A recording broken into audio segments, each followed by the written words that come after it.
Hi, I'm Ann with MJ Gabel. And I'm Matt with MJ Gabel.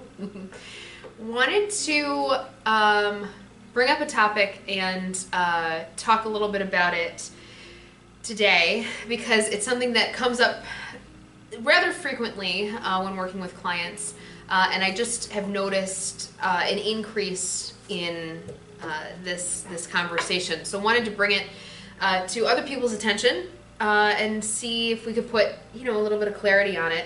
So what we want to talk about is the expectation that a lot of people have of us or another company getting them out of pieces that they have greatly overpaid for and trying to reconcile those numbers, and why that can be very challenging to do. We face this problem all the time. We're very good at it, and we have a very good selling rate. I think it's like 99% of the pieces that we represent, we do at some point in time will sell for our clients at a substantially higher price than what they've been offered. But yes. but there's a couple of things to this.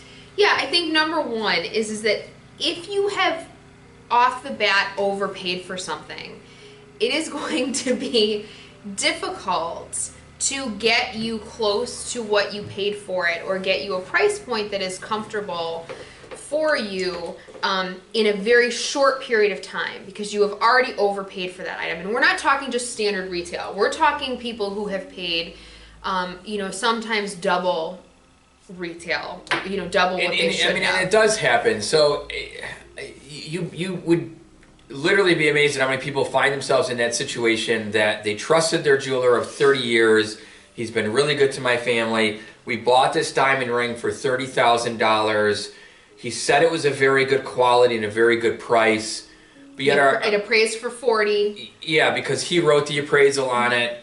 When we're seeing the market, command $20,000 retail on it, and they overspent $10,000. And that's not every scenario, but when you buy diamond jewelry, you're buying it at a retail price point, which in that price point is the jeweler's markup or margin. So just remember that. Right, and then when you go to sell that diamond ring, you basically are now the supplier. You are supplying this diamond or this diamond ring back into the marketplace. You are unfortunately not a retailer. It's used. The diamond has been used. It's depreciated in value. And all of that markup and margin and profit that the jeweler made on the original sale disappears. Is gone. It goes away. Goes away. It's in his pocket. You can't do take that it again. back. Yeah, right. Yes. So to Matt's point, if you have spent $30,000 on a diamond ring in which you should have spent $20,000, and then you can only get, let's say, $15,000 out of it from us on consignment, we're talking about a potential loss of $5,000 that you should have expected has now increased to $15,000, right? So those numbers are much farther apart right off the bat. Correct. In addition, when you want to get closer to that $30,000 price point that you paid for, and we are willing to maybe try and get you closer to that $20,000, closer to a little bit of a retail number, that's going to take some time. It's not something that's going to be done overnight. I've said this before, Matt has said it before, we can sell anything in 15-20 minutes. It all comes down to price. And if you want a premium for your piece, regardless of what the reasoning is, but especially if you have overpaid for it, if you want a premium to come out of that, you have to wait for the right buyer. You have to wait for the right time. And it's not something that's going to necessarily happen overnight. I mean, we have had some pieces, turn within 48 hours, a week, or a month. Sure. Because we happen to have a buyer lined up, or things kind of fall in place, the stars align, the heavens, whatever. 100%. And it does work out. But, to Ann's point, I think $20,000 on a $30,000 would be a reach, unless it's a Tiffany, Cartier, Van Cleef, Harry Winston. A $15,000 price point, which is normally half of an appraisal, would be more realistic. But if you, like Ann's point, if you already overpaid for it, and it should be more of a $20,000 retail, you should expect to get 10. But if we're going to try to get 15, which we're good at doing, getting higher margins out of these pieces, it's going to take some time. Yeah. You know, I think that it's completely reasonable, and we always understand this working with clients, that your job and what your goal is to get the most value that you possibly can for your piece. And it's our job to try and accomplish that. But it gets harder when there are expectations of the highest price point in the shortest amount of time. Like, it's one of those, you know, Venn diagrams where, you know, pick one. Do you want the highest quality, the lowest price, or the fastest turnaround? Do you know what I mean? Like, You can't have all three. You can't have all three. So something has to give. Something has to give. And some people give on time. They're willing to wait, you know, for the best price. Some people want, you know, time is of the essence. So they need to take the best price that's available to them at that moment, which is fine. We can accomplish that. But I think it's about managing expectations and understanding, you know, when you're working with a company, whether it's us or somebody else, what the expectation is in terms of time frame for selling, and price point, and what those different options look like, if they offer options. Very few companies do offer the options that we do. And I can think of hundreds of different examples of this. One more recently, a gentleman bought a piece for like $11,000, and he unfortunately overpaid for it. He thought it was a great deal. I can only recoup him about $13,800 to $14,200 in marketplace. Me selling it, that includes my fees, and he wanted it done in less than like 45 days. The offers I think he's gonna get on that piece are probably in the $9,000 to $10,000 range because he overpaid for it. Mm-hmm. Another gentleman that came in and saw us, I'll give you an example. He was offered just over $9,000, I think $9,200 cash for a diamond. He kind of felt a little skeptical. Thank God he came and saw us.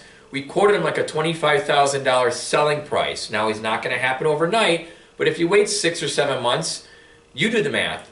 $9,200 or $25,000. I mean, in that scenario, we also offered to buy that stone right off the bat at a significantly higher price point than the $9,200. But Matt's point is, there is an even bigger gap.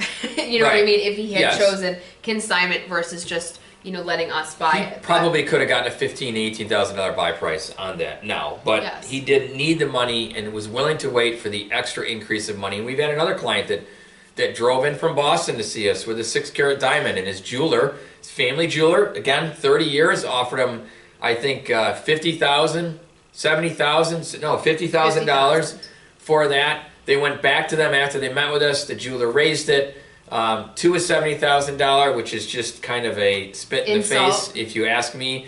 We ended up yielding him over $85,000 for that piece. Fees included, a little bit of time down the road.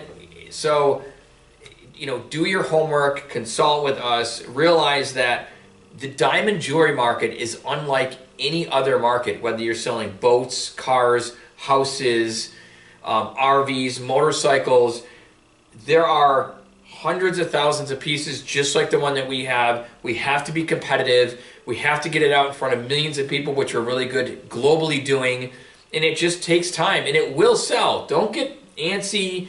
It will sell. If we're telling you we are confident in selling this for $15,000, we're telling you that because that's what we know it will sell for in due time, and we're certainly not going to waste our time and resources and money trying to sell something that's not going to sell. Now, if you came in and said, I need to get 40 grand out of this, I'm going to tell you we're not the right company for that. Market shows 15 to 18,000. I'll happily market at that price point, but I'm not going to waste my time at $40,000. It's just not going to command that. No.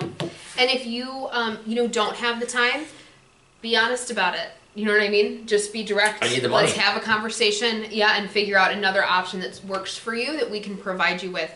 But it's difficult when, you know, people's expectations, again, are for us to get them out of a piece that they already overpaid for in a very short period of time without kind of, like I said, managing those expectations or being upfront with what their expectations are.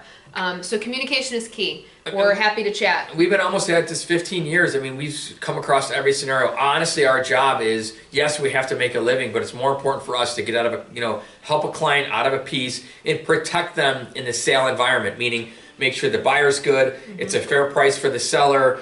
So we're like a seller's agent, in that respect that we want to make sure our client's getting a fair price, and we're not going to let our client walk out the door with an unfair price. It just never happens here. We're here to protect you and help you obtain the best value, whether it's us purchasing it, us brokering it, we'll send it to auction for you, which you get all these relationships, or we'll consign it for you. Yeah, I think that's good for today. Anything else you want to add? No, I have nothing to add other than if you like the content and I put out there or the channel, do us a favor, subscribe to the channel, throw a thumbs up in there, comment if you see or if you want to see a video or something topic, that we want covered. And of course, always email or call us with any questions or concerns or if you need help with the diamond piece. Happy to help. Enjoy the rest of your day. Thanks guys for watching. Bye.